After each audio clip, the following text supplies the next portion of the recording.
County Board Commissioner, Monica Gordon. Hi, everyone. Well, to piggyback what Delphine stated, Happy Women's Day. I am very excited to be here. My name is Monica Gordon, and yes, I'm re-elected to the Cook County Board. I'm a new commissioner. I am the commissioner of the 5th District, which is the far south side, as well as some of the south suburbs. I'm also the Bloom Township Committeeman, and I sit on the Prairie State College Board. Previously, I was the Director of Government Affairs for Chicago State University. Before that, I was the Executive Director of the Illinois Legislative Black Caucus Foundation. Before all of that, I was in medical and pharmaceutical sales, so I made a career pivot. I took a big risk. I took my savings to Springfield, lobbied for a session for free, paid my own expenses and everything, volunteered, helped different legislators, and that's how I got the role as Executive Director of the Illinois Legislative Black Caucus Foundation. And today, what I want to talk to you about is resilience, fighting for what you believe in, never giving up. And I know it sounds cliche, but don't let anyone tell you or put a limit to what you can do in your dreams. Let me tell you, I ran for state senate 3 years ago. I lost that race. Next year I ran for Prairie State College Board, won that race by outstanding numbers. Then I ran for Cook County Commissioner and Bloom Township Committeeman at the same time and won both of those races. This happened all within a 3-year period. After my first race, people were saying things like, when I lost that race, oh, her career was over. I had a career before I got into public service. I transferred my skills that I had from my corporate career to public service. And like I stated, when you're passionate about something, I'm passionate about helping people, helping the most vulnerable populations. When you're passionate about something, no one can place limits on you. So, like I said, resilience is the key. Build that mental toughness, and anything that's put in front of you, combat. It's war. Go after what you want, and don't let anyone tell you differently.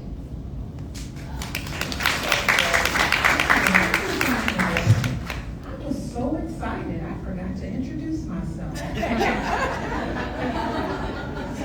I'll take a step back. Good morning. My name is Dr. Delphine Rankin, and I am the Chief Executive Officer for SOS Children's Villages, Illinois.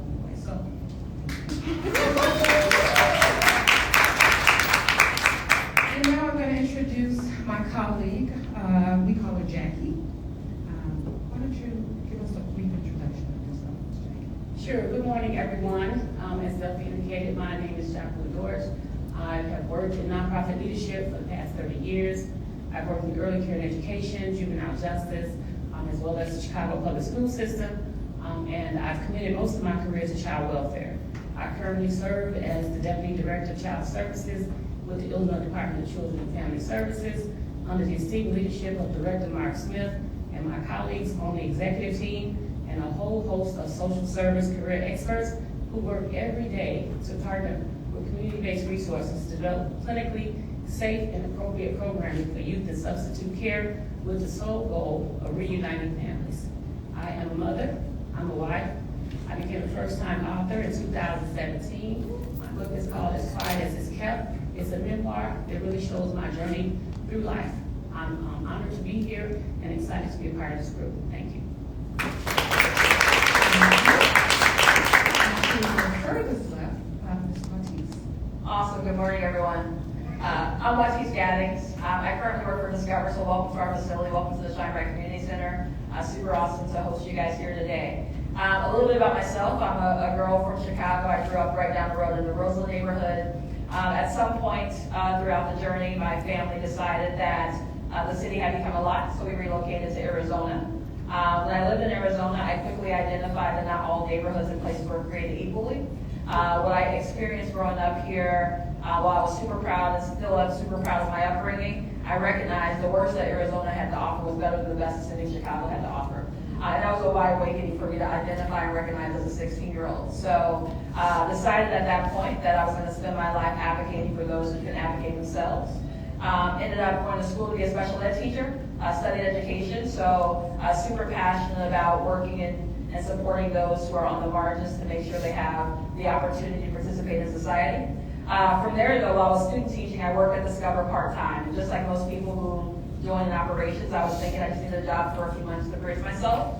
And 12 years later, I have never left. So I have lived in our Phoenix office. I've supported our Ohio office. I've lived in Salt Lake City. And 2.5 years ago, in the middle of the pandemic, after the murder of George Floyd, I was sitting in my Salt Lake City apartment.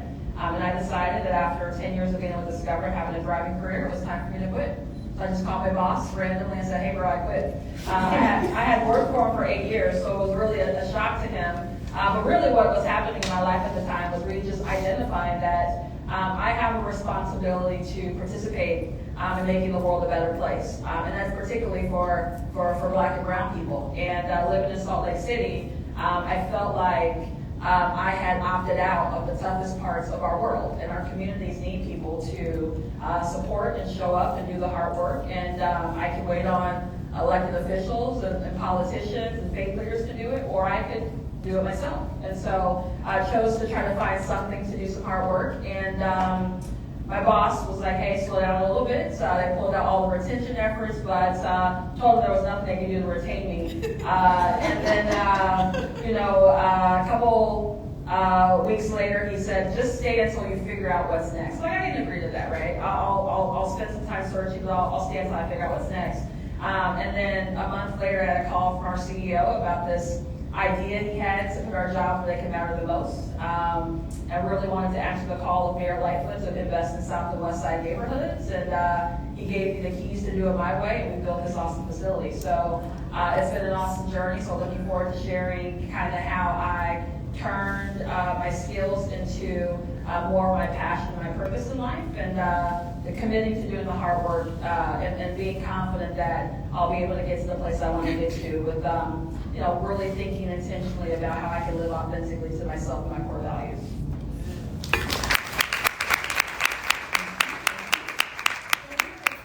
Alderman Coleman to join us as well, but we're going to go ahead and get this conversation started.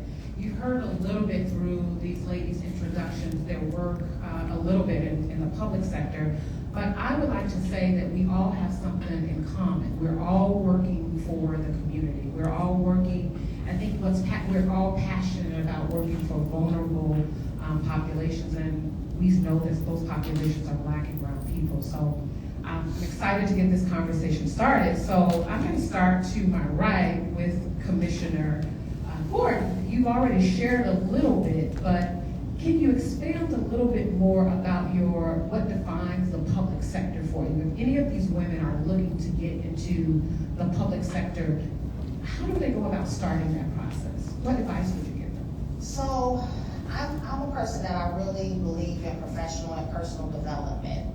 Anything that you want to do, someone's probably done it before you, you can learn from them. I'm big on mentorship. My Amazon cart is probably worth $1 million. Like, I'm always buying books, saving books for later. I feel like you can read about anything. You can find anything online. And I think when we talk about working for the public sector, what's your life's purpose? And for a lot of us, especially Black and brown people, because of the way our community has been disenfranchised because of the limited resources that have been available in our communities, we want to do something to empower each other. We want to do something to uplift our communities. So it's really finding your life's purpose. Because once you know your life's purpose, then you can be supercharged from that moment. And then you have more direction on how to prepare for what you want to do, the people you should talk to. Also, networking. Building relationships is key. And that's how you can find mentors, find career sponsors, career advocates. I think networking, and there's so many events. Also, one of the things I did was I volunteered for so many different elected officials. Just help them out in any way that I could. I really, when I go into something, I really go into it, I dive into it, I immerse myself with that environment. So there's always ways to help. It just depends on what you feel your purpose is. What do you want to do to make the quality of other people's lives better. And I think when we work in the public sector, most of us, that's our goal. That's what we want to achieve, to make things better for us and people who have less, people who are less privileged. And so finding that purpose and preparing for that purpose and doing everything you can to upgrade your skills, to meet more people, to learn more, put yourself in specific environments. And that's one of the ways that I made that pivot. And also, like I said, a lot of skills are transferable, regardless of if you're in the private sector now. A lot of the skills that you learn or gain in the private sector can easily be transferred over to the public sector. So really finding those transferable skills, exploiting those skills, and really always think networking is a two-way street. It's not just about, hey, what can you do for me? What can you do for others? Utilize your skill set to help others in any way possible. And I hope I answered your question. Okay. You did, absolutely. And along the way, she has already begun to drop some gems. So what I heard Commissioner Gordon say is, one, you have to be intentional. What is your life's purpose? That will lead and guide you into what you want to do. And then you talked about professional development. This setting that we're in today is professional development. This is something you're going to take away, and you're going to use this to further your professional. And then the last piece that you said was mentoring. Key. We talked about this at the women's reception when we kicked off the event last week, the importance of mentorship. So thank you, Commissioner Gordon. I'm going to ask you the same question, Jackie. Public sector. Public sector. So I'm going to go back to my childhood. And so my mother was just 15 years older than me. And so when her principal found out that she had 2 children, I had an older brother, he came in and knocked on the door and he said, listen, you are too smart to let your life go down the tube. Now you have these children, you need to get back to school and get yourself together. So my mother went back to school and she became a nurse. And she encouraged us, we were the kids that had perfect attendance. I don't care if we had to go to school in Ivy, we went to school. But my mother started saying things to me when I was young, and that was to whom much is given, much is required. And so that was ingrained in me. And my mother would always say to us, you're not a statistic. You will influence the statistic because you'll be the outlier. Like typically people end up this way, but you were the outlier. And so that was ingrained in me. And so I grew up in a household where we always helped people. My parents took people in, they bought food for folks, they helped folks, and so that was ingrained in me to help. And so my passion, I went to college to be an English teacher because I love to write, but my passion for the social sector came when I worked as an activities coordinator at a shelter for abused and neglected women. So women who were victims of domestic violence. And I went in and I worked with these very resilient kids and began to create these activities, and my focus shifted. And I wanted to study psychology and social work and be in this field. And so when I think about the public sector and what we do, I think we lose focus in this work when we turn it into a job. So every day I wake up and it's a mission. And so I ask myself and I ask my staff, who did you help today? I don't want to hear the lingual and the language and the IEP and the PPI and the 1425. That's all associated to a person. You said all that to say what? Who benefited from this 1425 that you filled out today? Who benefited from this 1452 that you? Because when we lose the connection to people, we lose the connection to the mission. And so my value or benefit of working in the social sector, some days I go home and I say to my husband, I don't know if this is really what I wanted to be when I grew up. But then I think, I'm good at it. I'm good at it. Somebody is growing and being better because I showed up today. And so I think we have to keep focused on the mission and not turn this into a job. Thank you, thank you. Ladies, you have to write down some of these gems because along the way, I'm also hearing Jackie talk to yourself. You're encouraging yourself. You're remembering what your mom has shared with you along the way, and other people, other teachers along the way, and you're encouraging yourself. It's okay to be selfish, to encourage yourself. Okay? It's okay. Yeah, as women sometimes we are the givers, the caregivers for so many people. For our parents, when they're older, for our children, sometimes for our husbands, for our households, for the work that we do. But you have to care for yourself. That's going to be important in this journey. So remember that as well. It's okay to be It's okay to be selfish for yourself sometimes. It's okay. And what about you, Martise? Yeah, I think I can echo what both the ladies said, but I think for me in my journey, one of the things I learned very early on is the value of service. When I think about that, I was always on the younger end of the spectrum when it came to places I was in my career, but I used that to my advantage, right? My pastor used to always say, don't tell me who you're over until you tell me who you're under, right? And understanding the value of having people that you can glean from. There's been so many spaces and things that I've had to navigate over my career, but I had no clue like what I was getting myself into. I knew I could figure it out, but I figured it out through service, right? I was that young person in the office that was always, and even still today, like harassing all the senior folks, like, hey, where are you going today? What kind of meetings do you have? Can I come with you? You need me to hold your water? Where are you flying to?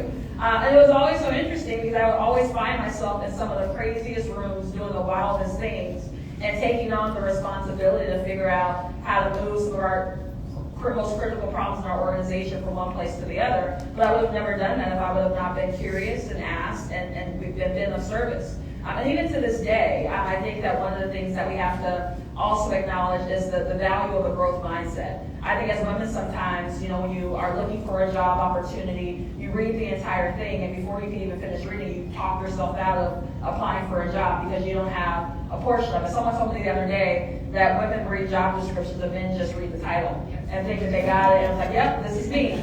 But we sell ourselves short sometimes. And so I think that when you think about all the areas that you see on the job description, I always look at two things, right? What can I add value? What can I bring? What can I take from it? If I have 100% of what a job entails or what it's desired to do, I've already surpassed that. You're applying for something a little bit greater, a little bit more significant. But the value in that is this idea around the growth mindset. Oftentimes we have very fixed mindsets, and sometimes our trauma, the things that happened in our past, cause us to be closed off and fixed. A fixed mindset says your ability is your ability, but a growth mindset says I can learn anything, figure anything out, do anything, go anywhere, be whoever I want to be. I'll tell you guys this funny story. I have this dream that one day I'm going to wake up and just run on the lake. Like, have you ever seen those people that just run on the lake? Well, that's like the coolest thing. Like, I want to do that. And I'm like, I'm never going to do it. And my mom was like, why don't you just go run on the lake? I said, babe, I can't make it to the corner at this point. But it's one of those things where like a fixed mindset says, don't even try to start doing that, right? Get the Peloton out, go for a couple runs. At some point, you'll be running on the lake. But I think that having a growth mindset around the things that you want to do, but also understanding and acknowledging you don't have to have everything from day one, but figuring out this path, and oftentimes through service, where you can get yourself in rooms and spaces to figure out what are the key deliverables that you need in order to be successful. So we've all experienced over the last 3 years or so that bad word that we call COVID. And out of that came a lot of challenges, but there came some opportunities, right?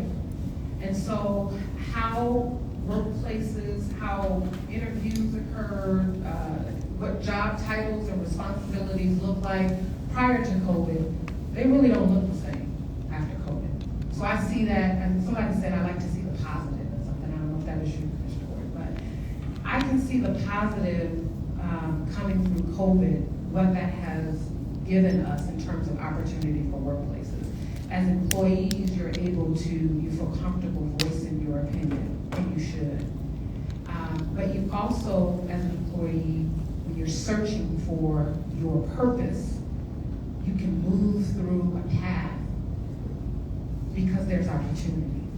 So I would ask, what does the field look like for women in public sector now versus what it looked like years ago? I mean, how has there been a difference in the movement, in women moving up the chain? Who wants to take that one? Nice to me. I was trying to make the connection between COVID and women moving up the path. Let me say, I remember I've been working in nonprofit for almost 30 years at this point. When I first came in, at the department level, on the nonprofit sector, there were men in those leadership positions.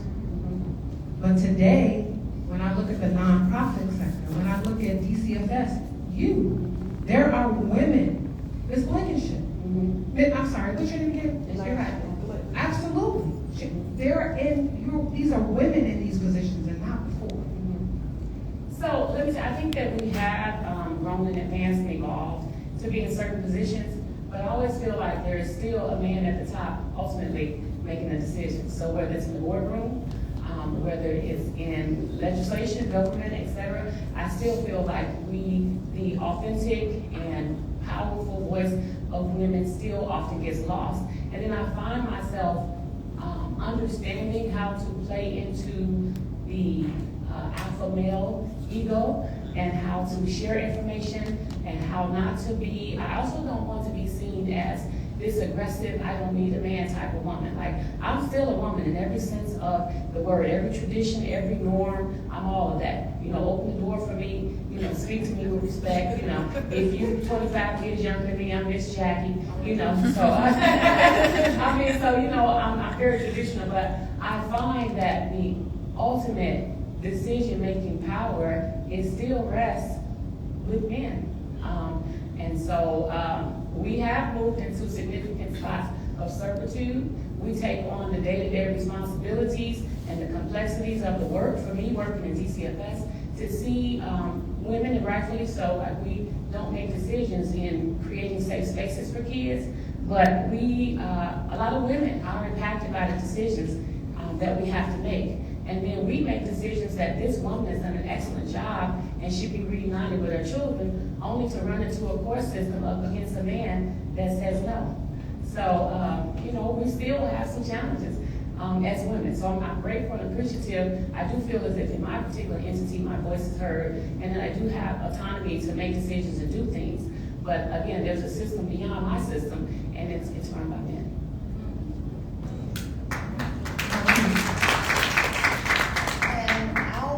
Go ahead and talk about what I see. The growth of women in politics has been phenomenal, exponential. If you look at some of the leaders, our state leaders, our municipal and state leaders, most of them are women, from the lieutenant governor, the treasurer, the mayor, the Cook County board president. Women are doing phenomenal in politics, and the reason behind that is because who is going to vote? Who's going to the polls? Women, and especially women of color. They're going to the polls. Like my district, for instance, when they polled the district, they knew that it was some women power in that district. And so when you see the growth of women in politics is actually amazing. Everything from like our current vice president. But one thing I see where there's really opportunity for women is in fundraising. And it kind of goes to one of the ladies stated how with the job description, like men are more confident in certain areas, and fundraising is one of those areas where we don't really like asking people for anything and really becoming more aggressive, because fundraising is critical in politics, because that's how you get the message out for the candidate, is by raising money. So that's very important. And I want to talk about COVID too. One of the positive things for me that came out of COVID is right after I lost the state senate race I told you guys about earlier, that when COVID hit right then. Election day was March 17, 2020. We moved right into COVID. We moved right into the stay-at-home order. So, after I cried my eyes out for a day or two about the election, I got back on it. Like, I was going out, service, giving out sanitizer, doing whatever I can to help other people. I was at home reading during the stay-at-home order. I was doing board work when I would sit on boards. And there were so many, I would look for all kinds of meetings that I can jump online. We're doing the Zoom meetings. It was so cool that you can be on 2 meetings at once. Just have your computer, your cell phone, your computer. So I was getting my name out, building relationships.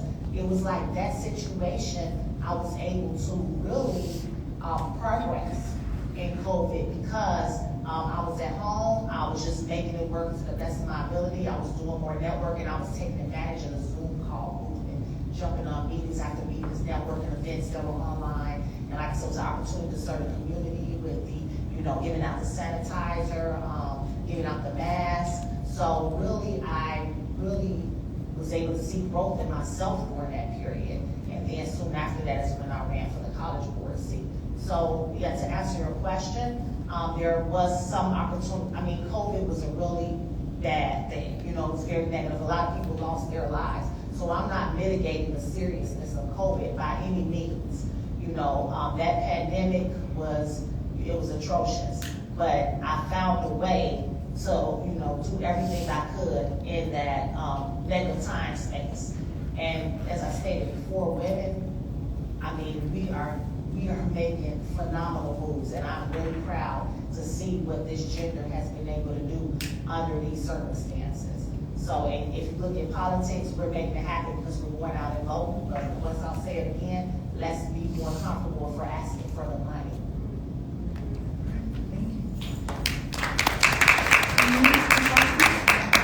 You know, the pandemic was very interesting for companies like Discover. And I think we can talk about the COVID aspect of the pandemic, but I might spend it and talk a little bit more about the racial pandemic that happened after the murder of George Floyd. Like most corporate places, there was a lot of external pledges and commitments and talking about how much Black Lives Matter and all those things, which I believe, you know, a lot of that's true, but some of it, as you know, becomes a little bit of window dressing in corporate America, because we look across the fact that with Fortune 500 companies, there's still only T. Duncan and Roz over at Walmart. You should be concerned. The 500 companies, there's two, you know, African American women. Something is still broken in the system. And so our CEO at the time wanted to start a task force to get closer and understand more what are some things we could do. And we made some internal commitments as a company. But it's been a daily grind to make sure we adhere to those commitments. The first one was we wanted to make sure that we had 50% of all of our leadership positions at every level be filled by women. And of the 50%, we wanted 40% of them to be people of color. And because of the nature of Discover's work, we do a lot of, you know, tech work and other things.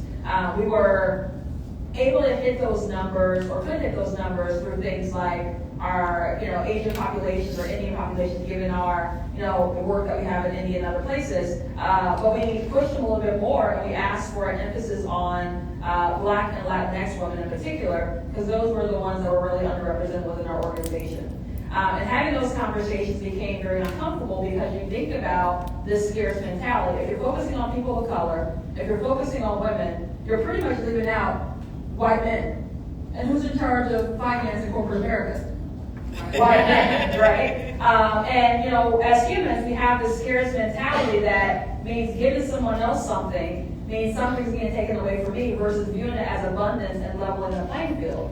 And so those are very tough questions to have, especially when you give a young, progressive 30-year-old woman the keys to this kingdom. You're going to get all the blackness, right? I remember one day, after having a conversation, I'm sitting in a room, you know, with 6 white dudes, and again, lovely with good intent, thinking they solving, you know, our problems here in Chatham.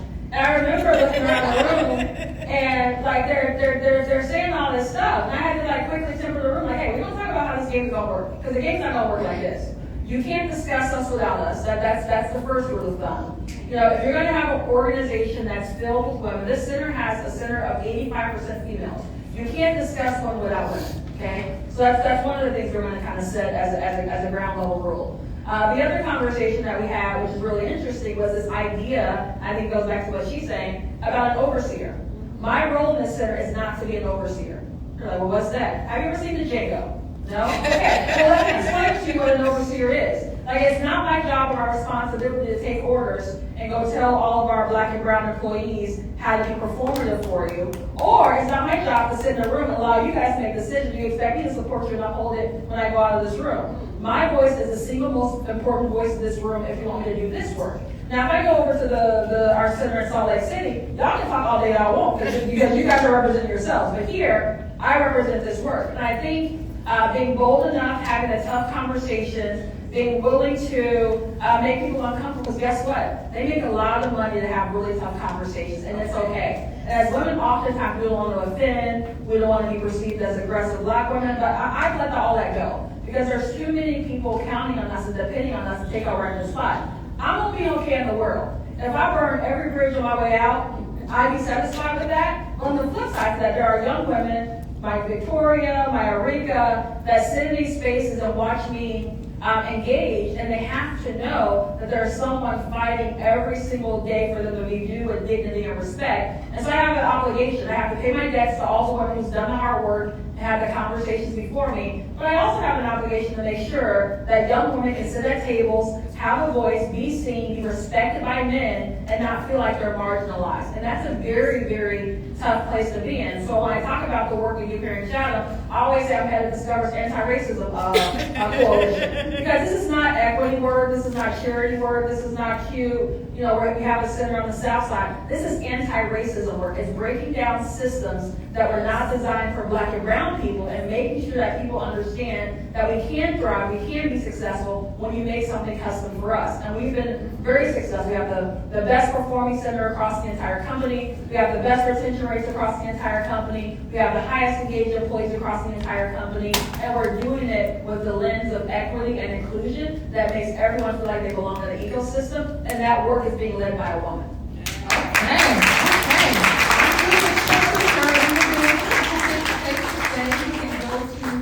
We can have these tough conversations. So you said a lot.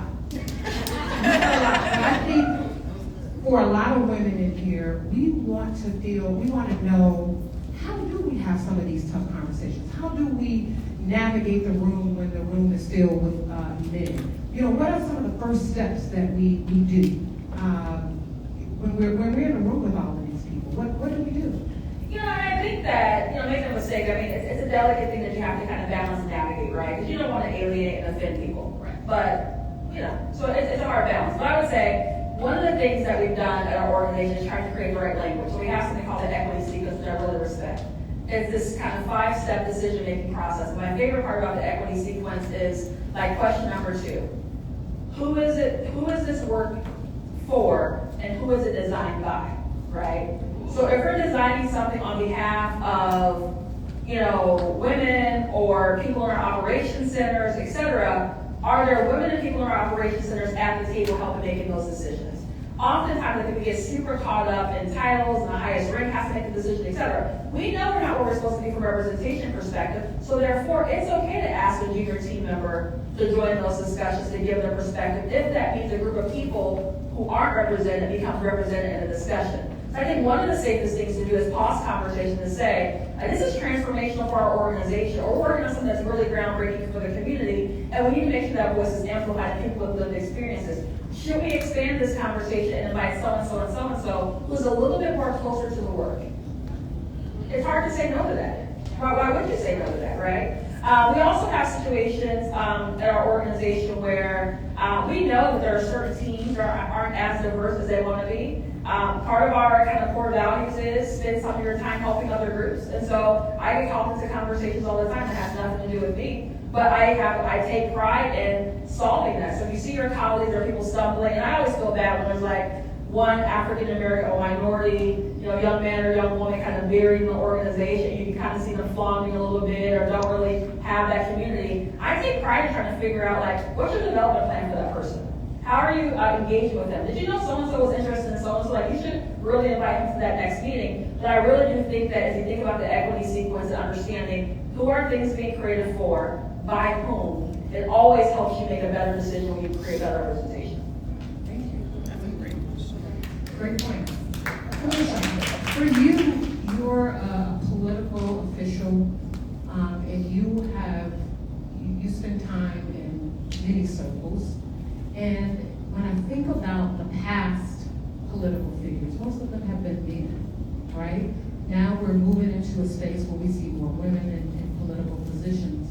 How have you been guided and leaded from others, in particular females? So you talk a lot about mentorship.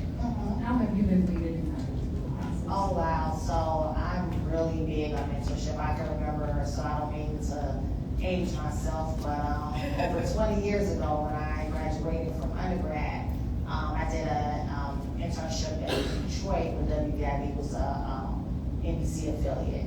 And Karen, a woman, she's a white woman named Karen Drew. She was a reporter, now she's like one of the main anchors. She kind of took me under her wing, and when I came back, I work for WGN, I work for People to People, and so Allison Payne was a great mentor to me. Yeah, I've been in all types of worlds, so yeah, that's when I was in journalism. And I've had just many mentors along the way. One of my current mentors would be now President Tony Preckwinkle, who focuses on equitable work within the county. So we have a 5-year policy roadmap that provides an equity framework across the decisions the county makes, everything from in terms of the violence prevention grants, in terms of minority participation with all the vendors. She definitely, it is very important to her, and she loves to mentor others too. You know, she wants to see Black women win. She wants to see all women win. So I've been really lucky in the mentors that I've had, but I've also sought that mentorship. And I also have been a mentor. I am a mentor to others, you know, and someone mentioned to whom much is given, much is expected. And so, you know, anyone here, if you want to reach out to me, if you need help with anything that you know I can provide, if you Google my name, you will be able to get my information, my email address, my contact information. It's all a cycle, you know, you have to continue to help others and teach others and help them navigate through this world that has been dominated by men, that is still dominated by men, even if it's in politics. But as we said before, and you know, when you brought up in terms of, you know, if you get a little aggressive, sometimes you're labeled that bad Black woman, but you know, unfortunately or fortunately, aggression is needed sometimes. You have to, if it's something you want or something you know you're good at, you're passionate at, sometimes aggression is needed. And you know, I talked about fundraising, which is something that men are more comfortable with. You know, you just have to be more aggressive.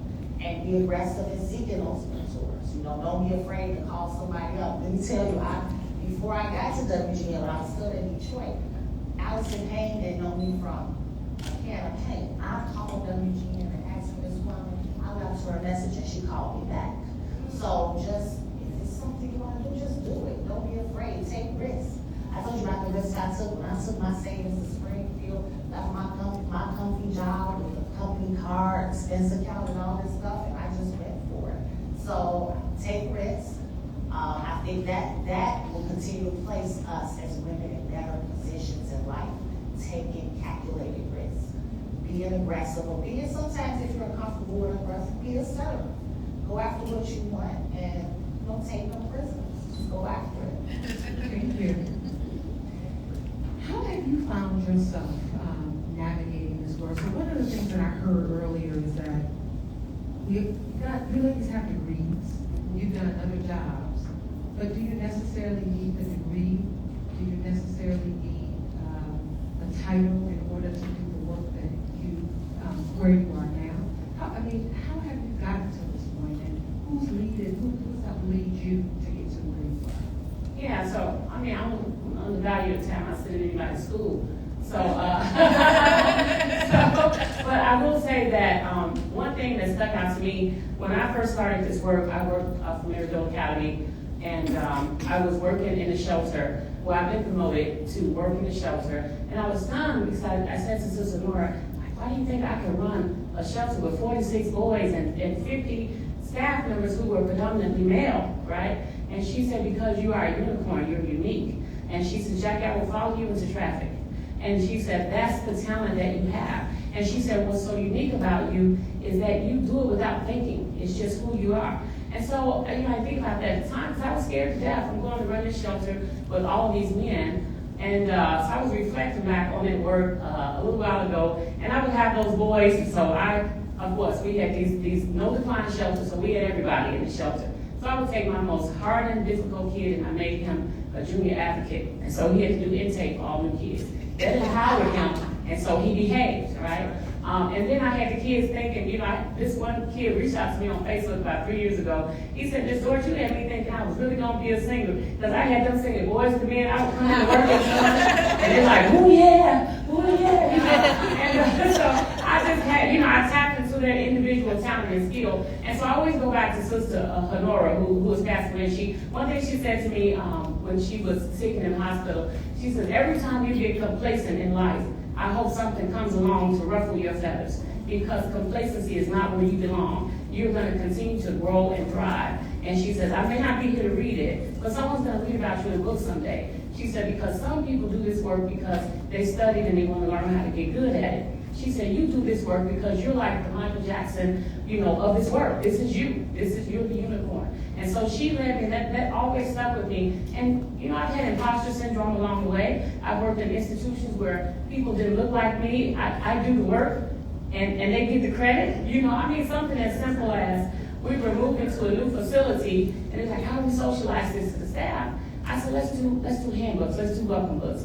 Welcome to, here's your, da-da-da-da. And I had this wonderful idea, and I sketched it out, and somebody put it together, and we got the meeting, and she got credit for that book. I'm like, wow. So I've had those times when I felt like I was put back in the corner, right? Then I've had times when people say, why are people following her? Why are they so willing to do the things that she's asked them to do? Like that was a bad thing. So I've had instances of imposter syndrome and trying to, figure out why, and it was just recently, I ran into some of my former colleagues from Maryville, and I thought about Sister Honora. And so I just embraced that now, like I'm a unicorn.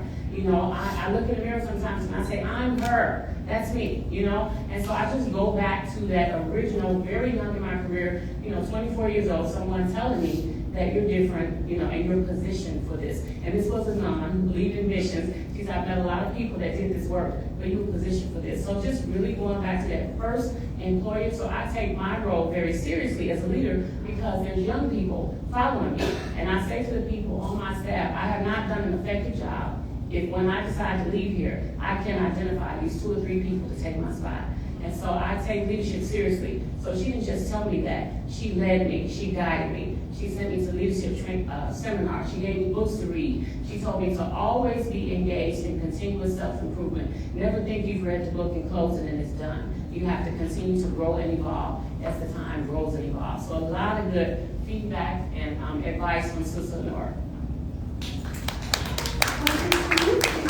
Is there a leader or a person, a mentor that you can recall that helped you, led you to the place where you are today?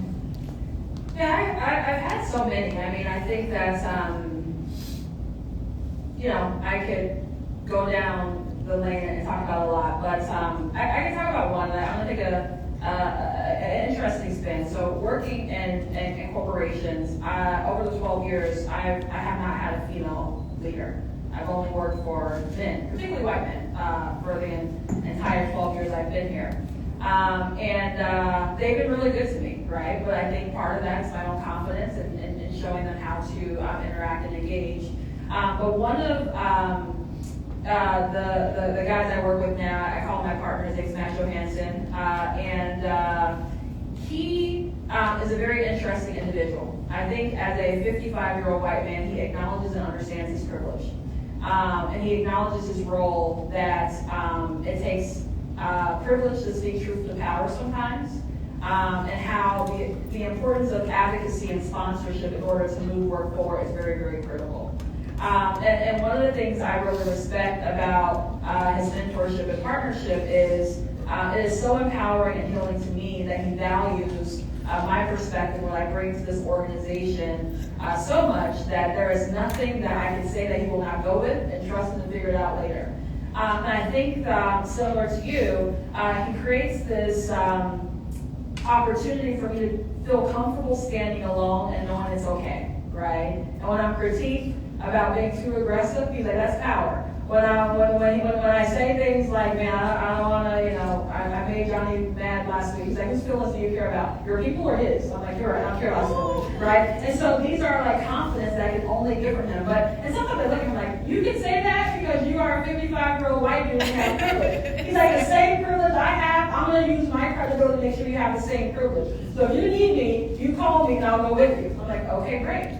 And that's really powerful to feel like, especially when you're doing this type of work. I mean, to have someone who cares about the lives of African American people just as much as I do is special. And I think that that's something that we oftentimes have to figure out how to find our advocates and find our tribes. it would be easy for me to be at work and think through how hard this journey can be, how tough it can be, or I can flip it upside and say, let me find people who believe the same thing. And I think a lot of this work starts with belief about women, the place of women, how we're better with women, how we're better with diversity. And so I think that when I think about mentors, it's the ones who understand their role. I don't need a mentor. Mentors is great, and I'm a huge fan of mentor, but at some point you just need sponsorship and encouragement and a push and people to say, listen, I take her on a Monday, Tuesday, Wednesday, and a Saturday if I had to. I mean, they really believe that and mean that because it lifts you up so much. And I think that having a sponsorship and advocacy has been very critical, but the thing is, it's not about his voice and what he wants me to do sitting on top of me. It's about how does he amplify me to make sure that others can see the skill sets and talents I bring to the table. But on the flip side, it's making sure that people that we work with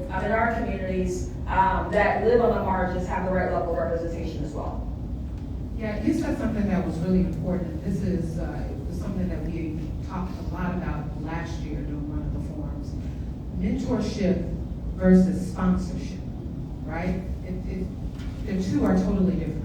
Sure. Right, so who wants to, I don't know if you want to kind of elaborate, if you want to elaborate on the difference between mentorship and sponsorship, because they're two totally different things. So, mentorship, when you think about mentorship, say it's someone who you can learn from. They'll teach you the ins and outs. They can teach you how to navigate through challenges. You can learn to upgrade your skill set with them. They can teach you new skills. A sponsorship or advocate is someone who pushes for opportunities for you. Like when I talk about one of my first mentors, Karen Drew, not only did she take me with her when she was reporting, I would learn all the ins and outs of reporting, go live with her, but she also created opportunities for me within a station, like with the news director. You know, she utilized her relationship with the news director to provide opportunities for me. When you think about politics, there's been people who are mentors, but at the same time, they're sponsors and advocates because they put me in specific situations. Like for instance, a person I learned a great deal from is the mayor of Chicago Heights, David Gonzalez. Not only have I learned so much from him, but he's helped a great deal with my career. I can honestly say that he's had a significant part in me getting elected. He goes to bat for me. He creates opportunities for me to gain endorsements. He creates opportunities for me to do different things to get my name out there. Same when I mentioned people like now President Frank Winkle or people like Clerk Yarborough. Not only are they mentoring me so I can have a better understanding of this work, but also they provide opportunities for me to grow politically. And they go to bat for me. You know, they speak up for me. They put me in circles. They put me in circles where I'm able to thrive, and my name is known throughout the state because of them. So an advocate pushes for your career, pushes for opportunities for you, speaks on your behalf, and can help you create the career of your dreams or help you fulfill your purpose. And that's how I think of Okay, it. thank you. Does, either one of you want to add any more to that? Okay, all right. So are there any questions in the audience before we move on? Okay, if you want to pass it, give her a mic. There's a question.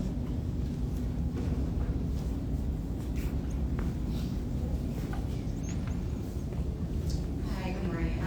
So many of you guys mentioned like music with intent, being grounded in your passion. What advice would you give to a woman early in her career on how to have like that uncomfortable conversation about like what you want to do? Yeah, I'm sorry. Well, I was gonna say, the first thing I always encourage young people, and even myself still, is don't despise the day of small beginnings. I think that when you think about, you have to start from where you are, and it's okay to start from where you are. And I think that there's been several times in my career where I haven't had the ideal role, where I knew that it wasn't necessarily fully aligned with my passion, but I always tried to at least blossom where I'm playing. Like, what transferable skills can I take from this experience that's going to help me be better? I've worked in compliance at Discover, and no one wants to work in compliance. It's not the funnest job in the world. I've done so many different things that I'm like, this is just a pit stop. I gotta do this for 6, 9, 12 months, however long. But there's something I'm gonna take from this. I'm gonna leave here with something in order to better myself. But at the same time, though, I've always had curious conversations with leaders around the work that I did. I've never been super married to the exact role I wanted to have, and you can or can't be, but I always knew what kind of impact I wanted to make and a room I wanted to be in, right? I knew I didn't want to sit in a cubicle crunching numbers, even though I had the skill set and the capability to do that. I knew I liked to coach and lead people, so I always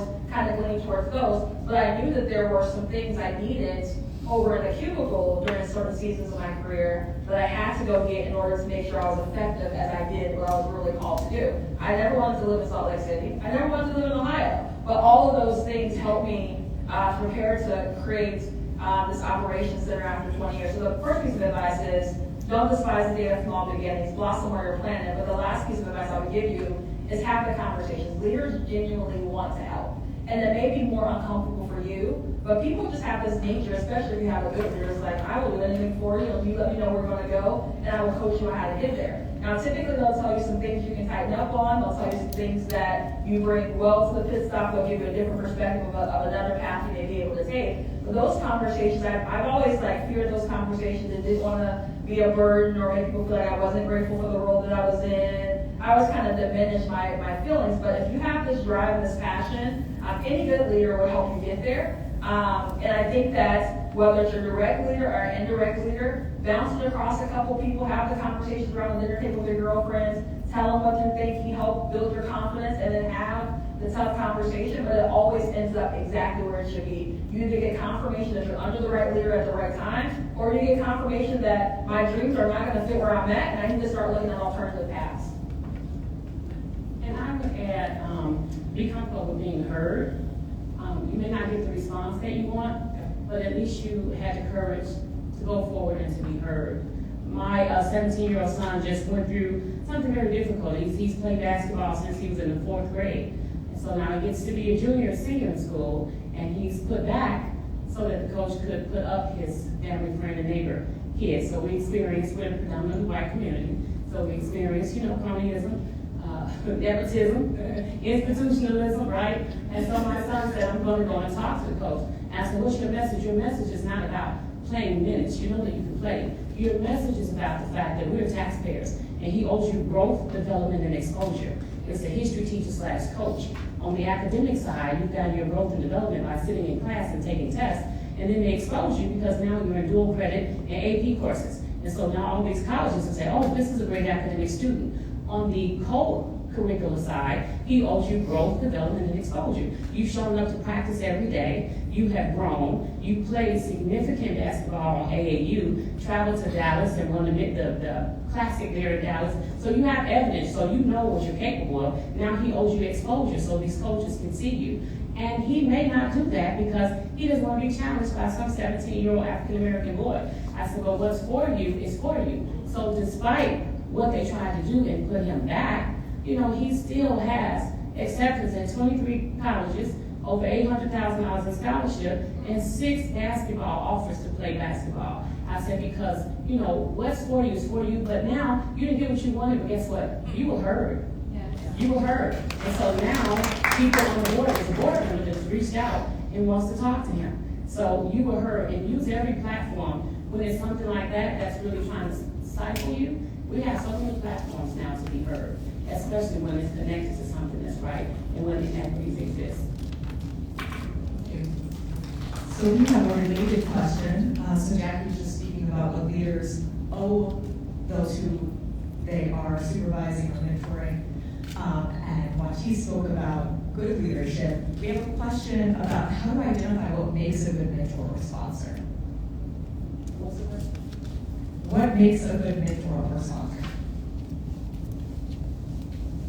I think that it depends on what you want to do. You want to find someone who aligns with your purpose or your career goals.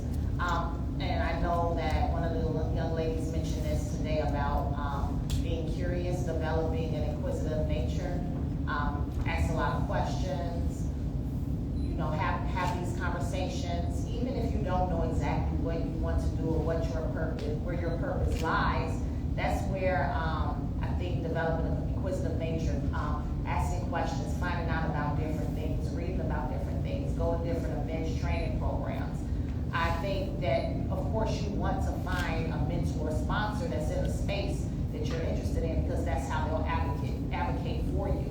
They can't create opportunities for you if they're not ahead in that space. So I think that's very important. I would also like to add, I was thinking about early on in my career, and I've been fortunate enough to have a couple of mentors and a sponsor. But for me, I think I needed to define who I am and what I thought I wanted. I wanted to figure out whether or not this was, how long this pit stop was gonna be for me.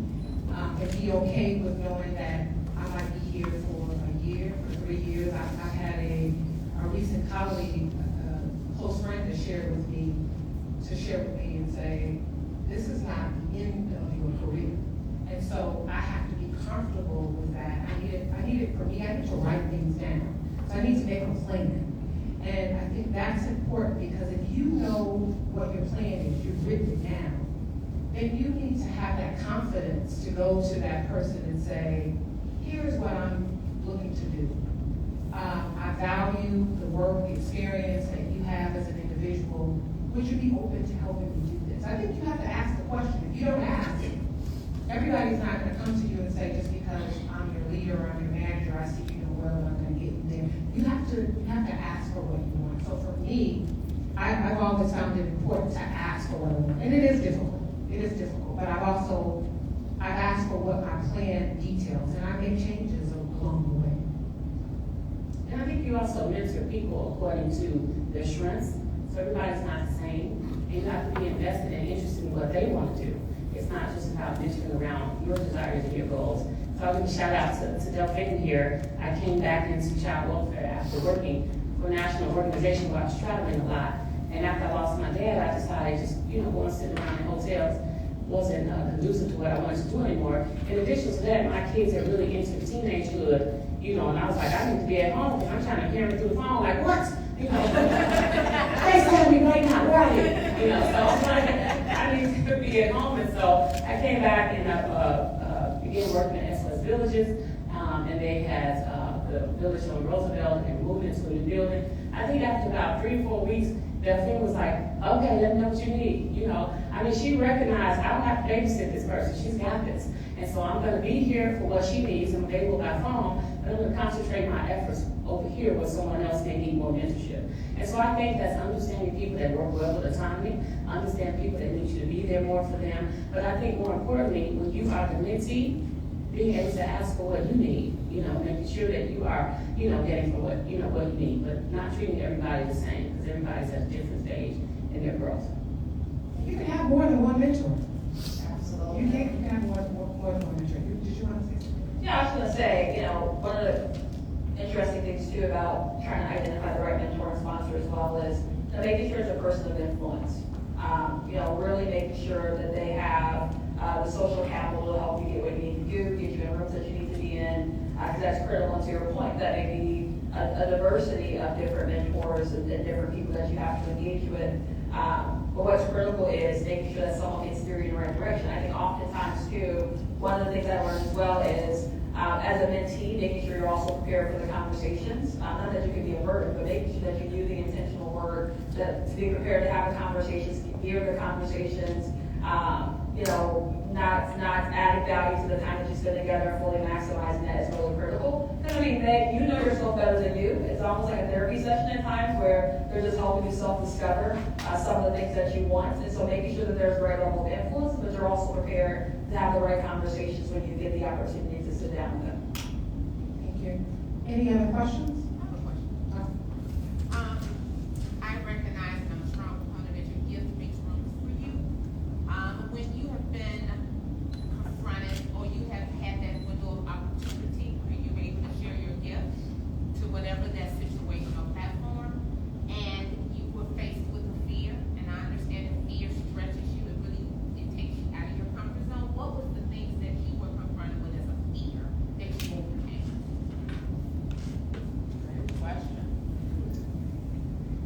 when you get the call to serve, the most important thing you can do is an incredibly good job, especially in spaces that you know, women or people of color have never occupied before.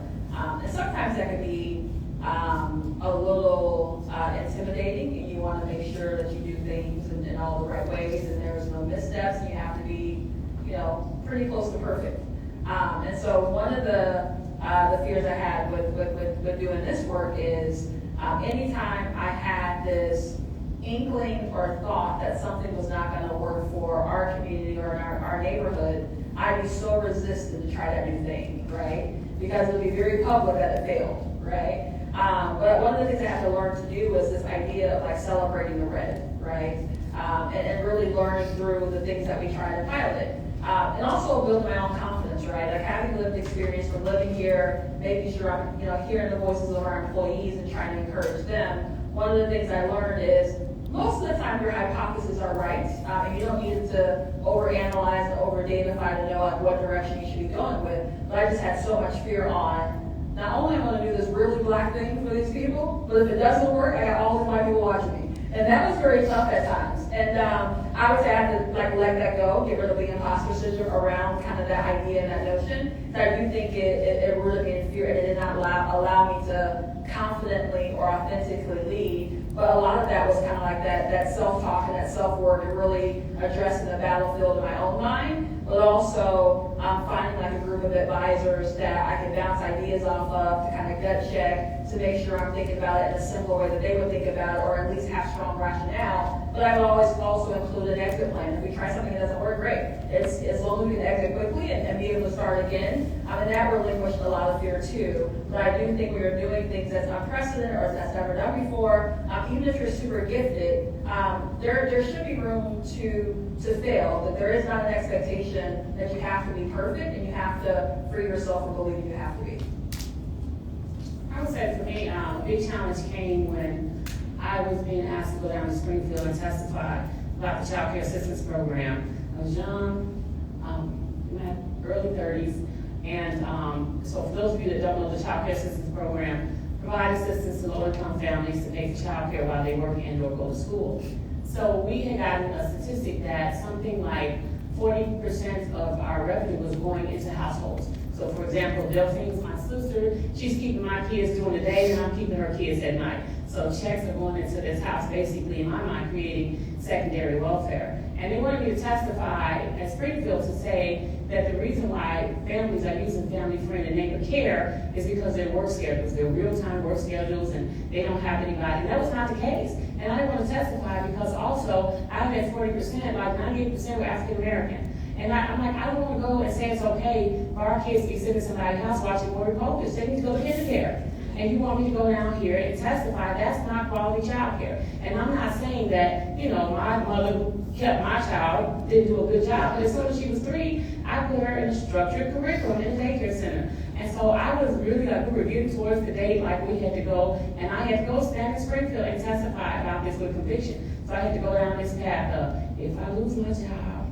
and I'm gonna take care of the kids, you know, what I'm gonna do, so update my resume, like I need to get ready because this, but I went in there and I said, I cannot, in good faith, go in here and advocate for 44% of these kids to remain in a house without structured child care. And then right as I was ready to say that conversation, Race to the Top came out and Illinois lost the bid because our kids were not ready for kindergarten. So I was like, I went in with my doctor, like, I'll rest my case. You know, so I had not testified about this, but it was just, I like literally was sick with fear because I had to go in and tell the CEO, I'm not going to take this ride to Springfield and advocate for something that I don't believe in. And like to your point, you know, I got the help, you know, the report came out and she was like, I didn't think about it that way. I said, I think we need to expand daycare. We need to have daycare for all. We need to expand Head Start. We need to make sure that every kid is in a structured program and not advocate for this growing phenomenon of home-based child care. Unlicensed, unregulated home-based child care. So I think a lot of us have this innate fear of rejection or failure.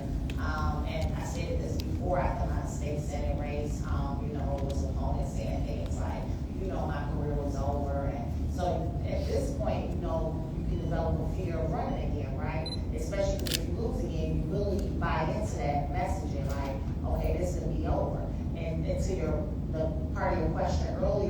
through how you create platforms. And I know that Jacqueline spoke about this earlier, about there are many social platforms available for you to, for your message.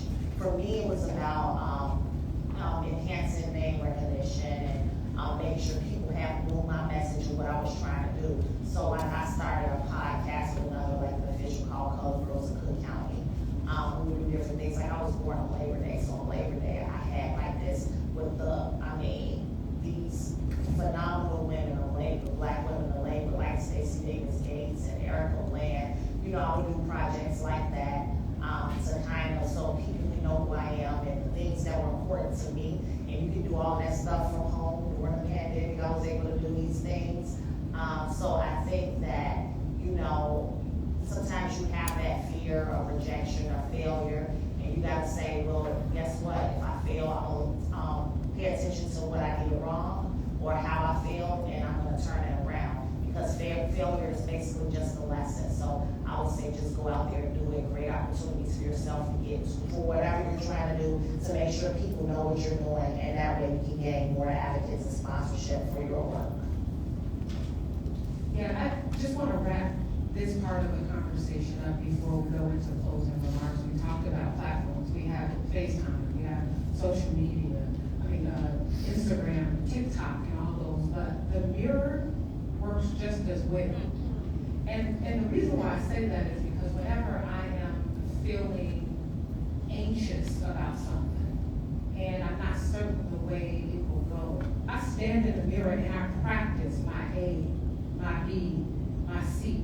And I try to make sure that when I'm confronted with something, I thought about what I would say. And if that person says, no, we're not going to do it this way, then I thought about the other way. So that's part of my own planning and organizational for myself, along with my own professional development and personal plan.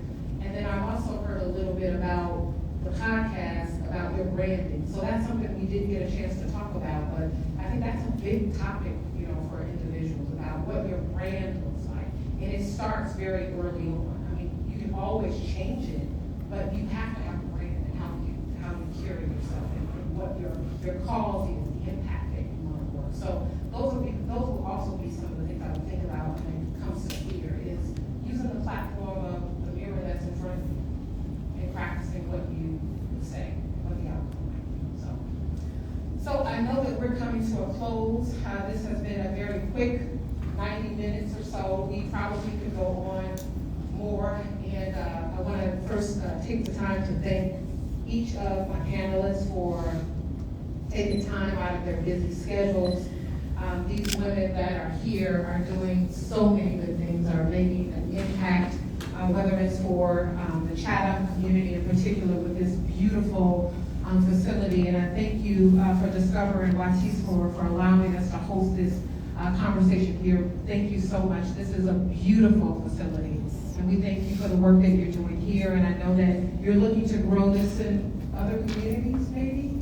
We are groundbreaking in Whitehall, Ohio, next week, which is a new American community right outside of Columbus. And we're also doing a corporate site selection in Arizona that will service primarily Latinx community. So I'm looking forward to that. But the cool part about that is the work here in Chicago has been wildly successful in our community. It's given our company a lot of reasons to want to do it again. So. Congratulations to you, ma'am. Ms. Jackie Dortch is doing wonderful things, great things for the children, the youth in care, and their birth parents as well, which is, we don't talk a lot about the work that we should be doing for our birth parents. It's not just about the kids, it's about the family.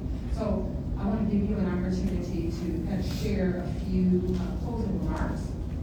So I would just say I'm committed to leaving my footprint on state-operated child welfare. I want to turn this into a model entity where other states are looking to emulate the work that we're doing here. We are going to leverage our supports in the community to make sure that we're doing what's right by families, but more than that, being preventative, making sure that we are helping mothers and families before they fall into the perils of the state-operated child welfare system. but we're going to do great things. And so all the stuff you hear in the news is going to change the trajectory. People are going to talk about all the good things that we're doing and all the wonderful people that we help. As an individual, I would encourage each and every one of you to continue to grow, to continue to move from good to great. Don't be satisfied with the status quo. Set goals for yourself. I don't do resolutions, I do goals. And I set goals for myself, and then I check in with me and my kids. March the 31st, every 3 months, have we accomplished our goals? It can be anything as simple as reading a book every month to managing finances. So I would say set goals for yourself and make sure that you're checking in. So don't think it's like self-care. You have to take care of yourself. I love to laugh. I get in my car, I was like, Lord, let me check my phone, because if people hear the stuff I'm laughing about on my way home, I'll be in trouble. But I get in the car and I have a good girlfriend I can call and say, girl, let me tell you what happened today. And so really laugh and be involved in your self-care.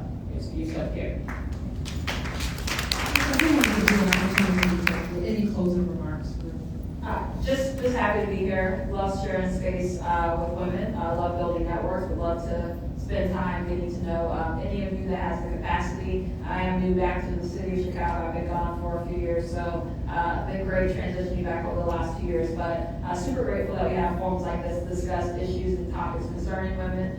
We can do really hard things when we make the decision in ourselves to do them, as well as understanding that every time we touch, we make things better. So really appreciate the opportunity to share with you all today, but also grateful that we get a month to celebrate and really be intentional about acknowledging what it means and the specialty that women bring to the table. Thank you. Well, I want to leave you with what my personal mantra is: confidence, courage, and camaraderie. We talked about confidence today. We talked about, rejecting those feelings of failure, thinking you're going to fail. Courage to just go after whatever you want, what you believe that you're good at, what you believe that you were put on this earth to do. And camaraderie, building those networks, those relationships, those friendships. And I really enjoyed my time here. Thank you so much, Delphine. Thank you, everyone. Sitting on this panel with some amazing women, and I invite all of you to join me in some of the things that I'm doing on the far south side of the south suburbs. Like I said, you can Google me and reach out to me. I'm gonna have a big office opening at the end of the month. Everyone is invited. I want to continue this dialogue, and like I said, I have time to really talk about my priorities in my district, such as water infrastructure, trauma center, violence prevention, economic development. But I invite you all to come join me. Come get to work. If you want some experience, if you want to help lead a movement, I really invite you all to join me. Thank you.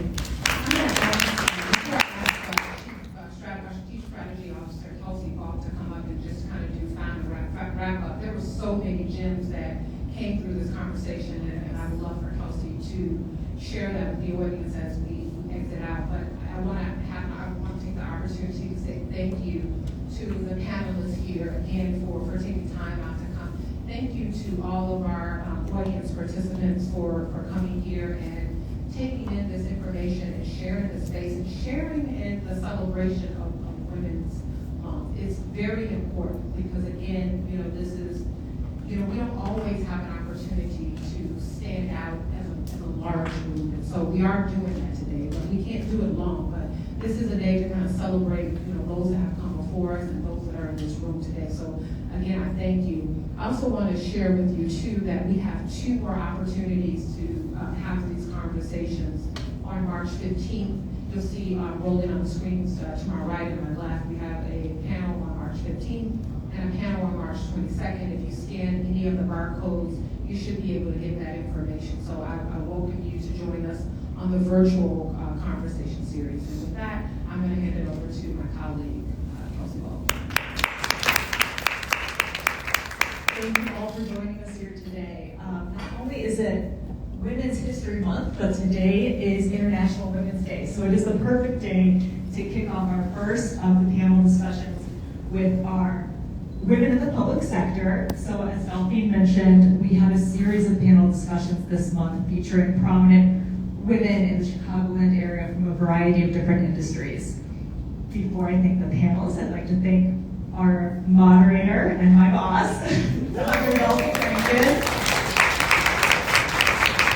And again, thank you to our fabulous panelists, Commissioner Gordon, thank you, Jackie, and Watis, thank you for the space as well as your words of wisdom.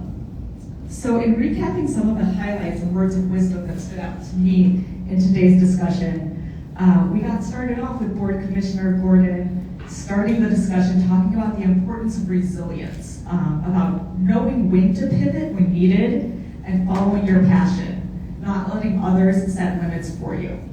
She also spoke of the importance of networking and finding advocates and mentors as well as career sponsors, which that became a through line of the rest of the discussion. Jackie started us off by sharing a personal story about her own childhood and how her mother had someone advocate for her and teach her an important lesson, pushing her forward, and how her mother ingrained that lesson in Jackie and her siblings. The importance of knowing who you are, helping others, looking for a mission to align with, and knowing the benefit of what your work is and who you're working for. She also gave the advice to give yourself pep talks when needed to keep yourself motivated, keep yourself mission focused, and knowing that the work and your actions in life are working towards empowering others. Watis spoke on identifying inequities and the importance of advocacy and our responsibility to participate in the tough work of making our world a better place for ourselves and others. She spoke about living authentically to your core values and finding yourself through service. She also spoke about the value of a growth mindset rather than a fixed mindset. Regarding how the field has changed over the years, Jackie shared that despite a lot of progress, there are still systems we work in and with that have men in the decision-making positions, boardrooms, legislation, and government. That women are on the ground doing the work, but we still come up against others who have the decision-making power, so we still have a long way to go. Commissioner Gordon shared that women have made a lot of progress in getting involved in politics, particularly in making their voices heard at the polls. They are voting and they are taking more active roles in fundraising, but again, has encouraged us to take an even more active role on those fronts. Some questions that came through were about volunteering and getting involved in service. I highly recommend speaking to Commissioner Gordon about ways to volunteer. Watis spoke about the importance of the racial pandemic following the murder of George Floyd. The companies made a lot of commitments up front, but that those words need to be held to action. And that she's taken the hard work of pushing her own company to get underrepresented populations into leadership roles.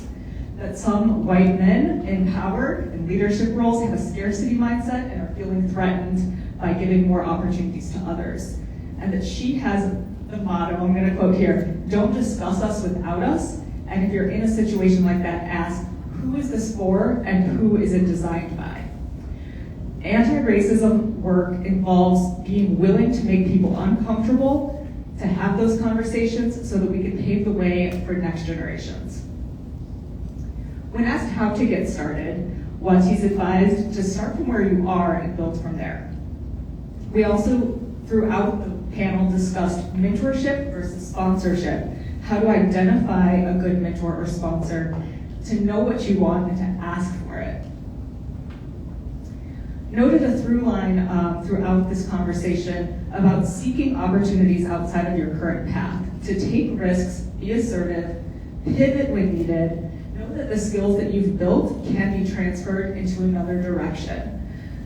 To apply those skills to a public good, to a passion, to a purpose. To always find ways to help others, whether that's volunteering or working within the public sector.